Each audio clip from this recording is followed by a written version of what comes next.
हमारा शरीर का इम्यून सिस्टम अब कोरोना को मारने लगा है। अब हमारी शरीर की एक खराबी, अगर कोई बीमारी को वो नहीं देखा है तो उससे वो लड़ेगा भी नहीं। इसी कारण छोटे बच्चे को जानबूझकर वैक्सीन दिया जाता है। जब हम उसे खसरा का इंजेक्शन देते हैं ना, तो खसरा का वायरस उसके अंदर डालते हैं। कोरोना वैक्सीन जब लगता है तो हमें बुखार आ जाता है, और जैसे बुखार आ जाएगा सर दर्द करने लगेगा, हम लोग का शरीर शिथिल पड़ जाएगा, एकदम बुखार आ जाएगा। जब शरीर में बुखार आएगा तो एंटीबॉडी कहेगा कौन मारा है रे, तू जाके देखेगा नया मेहमान आया है, नया है। तो देखिएगा पहिलका में ढेर बीमार पड़ते होंगे, दूसरका में उतना नहीं।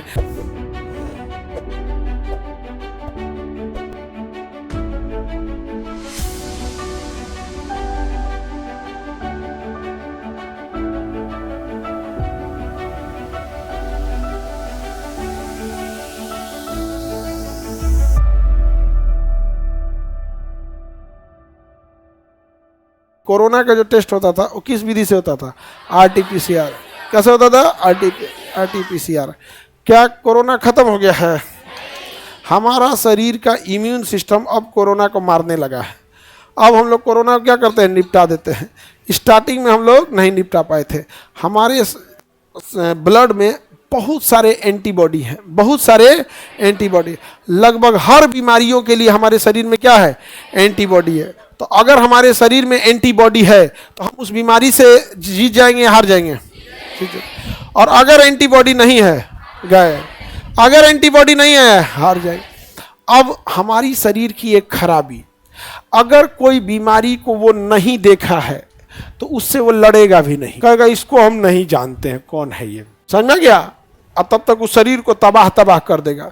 तो शरीर के अंग गरियाएंगे से एंटीबॉडी को, रे चोट्टा मार काहे नहीं रहा है इसको, देख हमको कितना क्षतिग्रस्त कर दिया। तो हमारा ब्रेन जो है ना, वो बॉडी को आदेश देगा टेम्परेचर बढ़ा दो। जैसे टेम्परेचर बढ़ेगा, शरीर को बुखार आएगा, तो एंटीबॉडी तब जगेगा, कौन मारा रे, कौन मारा है, कौन मारा है। सोचा तो नहीं तो पहले कहीं नहीं जगल था। तो सोचिए अगर खतरनाक बीमारी है तब तो निपटा चुका रहेगा, चिल्लाते रहेगा कौन मारा कौन मारा। इसलिए डॉक्टर क्या करता है ना, मरीज को जानबूझ के बीमार डालता है, मरीज को जानबूझ के बीमार डालता है, ताकि बीमार डाले और इसको क्या हो, बुखार हो और एंटीबॉडी पहचान जाए, यही बुखार डाला है, यही। इसी कारण छोटे बच्चे को जानबूझकर वैक्सीन दिया जाता है। जब हम उसे खसरा का इंजेक्शन देते हैं ना, तो खसरा का वायरस उसके अंदर डालते हैं।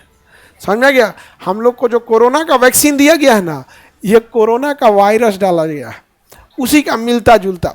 और यही वजह है कि कोरोना वैक्सीन जब लगता है तो हमें बुखार आ जाता है, और जैसे बुखार आ जाएगा सर दर्द करने लगेगा, हम लोग का शरीर शिथिल पड़ जाएगा, एकदम बुखार आ जाएगा। जब शरीर में बुखार आएगा तो एंटीबॉडी कहेगा कौन मारा है रे, कौन मारा है, तू जाके देखेगा नया मेहमान आया है, नया है, यही मारा होगा, यही मारा होगा। तो अगल बगल की मांसपेशियों से पूछेगा, कहेगा हाँ हाँ एकदम टाइट हो गया है, यहाँ पे क्या हो गया है, टाइट हो गया है एकदम, यहाँ पे घाव बन जाएगा, टाइट हो जाएगा। तब वहाँ एंटीबॉडी मीटिंग करेगा सब, और कहेगा सर आज से हम शपथ लेते हैं, इस शकल का आदमी जहाँ मिलेगा उसको मारेंगे हम। अब अगर अगले दिन कोरोना आ गया, उस महीने बाद अगर कोरोना ओरिजिनल कोरोना आया, तो सब एंटीबॉडी मीटिंग करेगा, सर फिर आया है, फिर आया है, मार मार मार मार मार कपार फोड़, मार मार धान धान मारेगा, सर कोरोना मर गया। इसीलिए डॉक्टर जो है ना 6 महीना के बाद फिर एगो इंजेक्शन दे देता था, ताकि याददाश्त तेज हो सके। तो देखिएगा पहिलका में ढेर बीमार पड़ते होंगे, दूसरका में उतना नहीं। दूसरका जब ले लेते हैं तो बीमार तो फिर पड़ेंगे ही पड़ेंगे, और तब तक संभाल कौन लेता है? एंटीबॉडी। अब मारता है दंदना के, अब ब्रेन को कहता है कि चाचा चीन गई लो हम, ये कब्बो बेटा जी तो काट दे तो कुटी कुटी एक, समझ में आ गया?